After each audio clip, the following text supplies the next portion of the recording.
안녕하세요. 14학번으로 KY 생화과에 입학을 한 다음에 19년 2월에 졸업을 하고 바로 대학원에 진학을 하게 돼서 생화과 대학원에 있다가 이후 20년에 생화과 대학원에서 나오게 돼서 20년 9월에 신소재공학과 대학원으로 다시 재입학을 하게 된 사람입니다. 지금 하고 있는 연구는 펩타이드 기반의 암 치료제를 개발하고 있는 연구를 하고 있고요. 예전에는 생물학적으로 어떠한 질병의 원인이 어떤 것인지 그런 거를 구하는 주제를 다뤘다면 지금은 실질적으로 질병을 치료할 수 있는 펩타이드 약물의 가능성을 확인하는 그런 연구들을 진행하고 있습니다.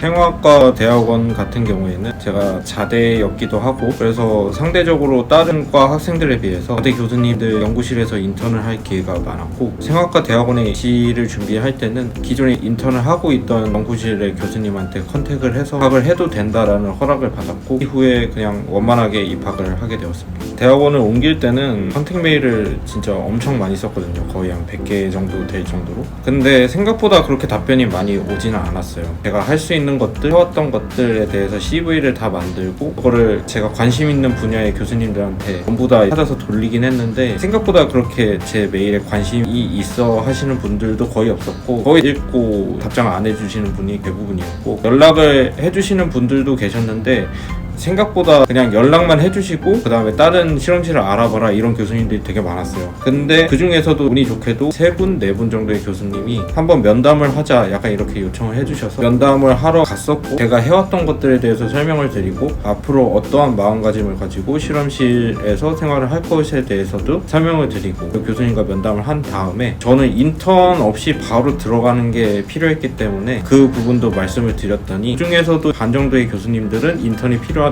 말씀을 해주셨고 나머지 교수님들께서는 일단 다 신청을 해봐라 그 다음에 이제 시험을 통해서 그걸 확인해보겠다 면접을 통해서 확인해보겠다 그렇게 말씀을 해주셔서 인턴 없이 입시를 할 수 있는 두 분의 교수님 연구실에 입시 원서를 지원하게 됐는데 그 중에서 지금 현재 교수님의 연구실에 합격이 돼서 지금 다니고 있습니다. 정량적인 스펙으로는 GPA가 4.3점 만점에 3.08점이 좀 많이 낮아서 그걸 일단 적었고요. 그 부분은 많이 공격당하긴 했는데요. 제 실수가 있었던 게 기존 대학원 입시 때는 4학년 1학기까지 학점이 들어가요. 4학년 1학기까지 학점은 그래도 3.6점으로 좋긴 했거든요. 근데 이후에 학점을 제가 학고를 받아가지고 대학원을 나오고 나서 GPA는 많이 낮아졌더라고요. 그리고 영어 점수 적었는데 토익이 그때 930점이 나와서 그거 적었습니다. 직무 경험에 생화과 대학원 다녔던 경험들 그런 것들을 적었고 할 수 있는 실험 스킬들 이런 것들을 죄다 적었어요. 그래서 뭐 할 수 있다 뭐 할 수 있다 뭐 이런 거 적어서 저의 능력을 어필을 했고 정성적으로는 학교 다닐 때 공모전 같은 거를 많이 나가서 그 공모전 내역들을 쫙 적었고 어떠한 활동들을 했는지 이런 것들을 쫙 적었습니다.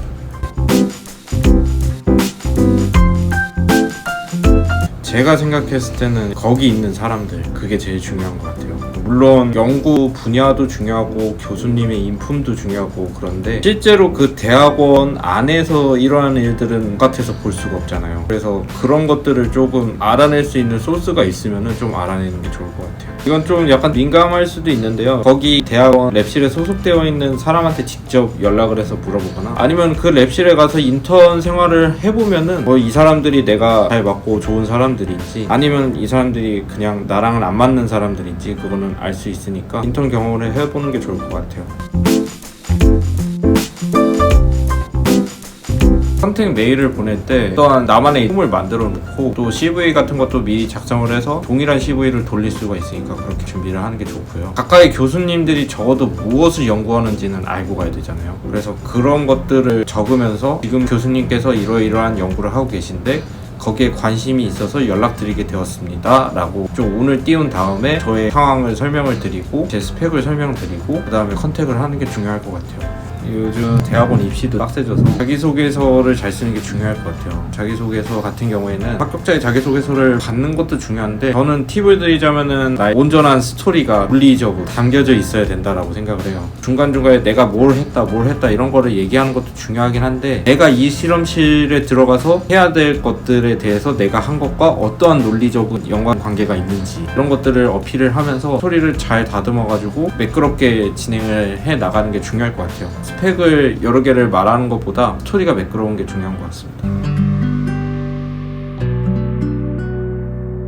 졸업 후에는 보통은 기업체로 가거나 아니면 정부 출연 연구소, 정출연으로 많이 가고요. 그리고 교수 생각이 있는 사람들은 포닥을 갔다 오고 나서 교수 자리가 나면은 한국으로 다시 돌아오는 경우도 있고요. 저는 교수 생각이 있기 때문에 일단은 포닥 쪽으로 마음을 잡은 상태인데 또 인생 어떻게 될지 몰라가지고 뭐 기업체도 생각을 하고 있는 상태입니다.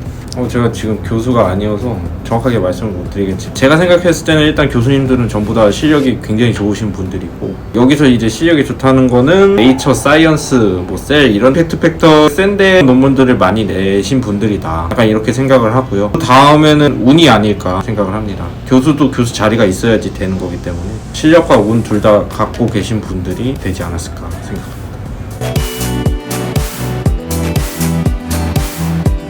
박사 전문연 같은 경우에는 제가 겪은 경험을 토대로 말씀을 드리자면 영어 점수가 일단 굉장히 중요해요. 서울 수도권 안에 있는 사람들은 서울 수도권 안에 있는 사람들끼리 경쟁을 하기 때문에 그때 경쟁을 했을 때 중요한 포인트가 학점하고 영어 점수인데 학점은 대학원 들어오면은 다들 잘 주시니까 거의 또이또이 하고 그래서 영어 점수가 굉장히 중요해서 캡스를 잘 봐야 됩니다. 캡스 점수 같은 경우에는 저는 450점이긴 한데 그때마다 이제 상대 평가 커트가 달라지기 때문에 절대적인 커트는 없고요. 그래서 눈치를 잘 보고 준비를 하셔야 될 것 같고 캡스 준비는 저 같은 경우에는 그냥 모의고사를 굉장히 많이 풀었어요. 굉장히 모의고사를 많이 풀고 그리고 시험도 여러 번 봤던 것 같아요. 그래서 틈틈이 영어 공부를 해서 최대한 빨리 캡스 점수를 확보를 하고 그 다음에 제 실험에 집중을 했던 것 같아요. 박사 전문연은 일단 박사 수료를 하고 나서 전문연 편입이 되기 때문에 수료 바로 직전 학기에 하고 수료하기 9학기 전에 지원을 할 수가 있어요. 그래서 보통 이제 수료를 6학기 때 한다고 하면은 5학기 차에 지원을 할 수 있고 6학기 차에 한 번 지원을 할 수 있습니다.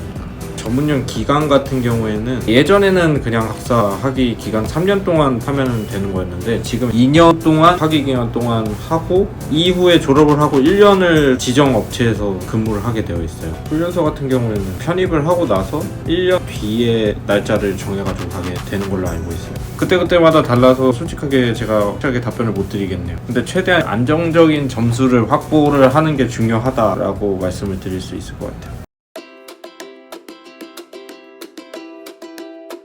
일단 대학원은 여러분들의 생각과 달리 엄청난 엑스퍼트를 만드는 것은 아니에요. 석사 같은 경우에도 굉장히 들어오자마자 나의 실험을 하고 내 프로젝트를 하고 약간 이런 걸로 기대를 하신 분들이 굉장히 많은데 석사 같은 경우에도 들어오면은 내가 어떠한 실험을 할 수 있고 어떠한 논문을 분석을 할 수 있고 이 정도를 배우는 거고 박사를 졸업하게 되면은 이제 내가 내 스스로 프로젝트를 온전하게 실험을 다 디자인해서 할 수 있다. 약간 이 정도 사람이 되는 것 같아요.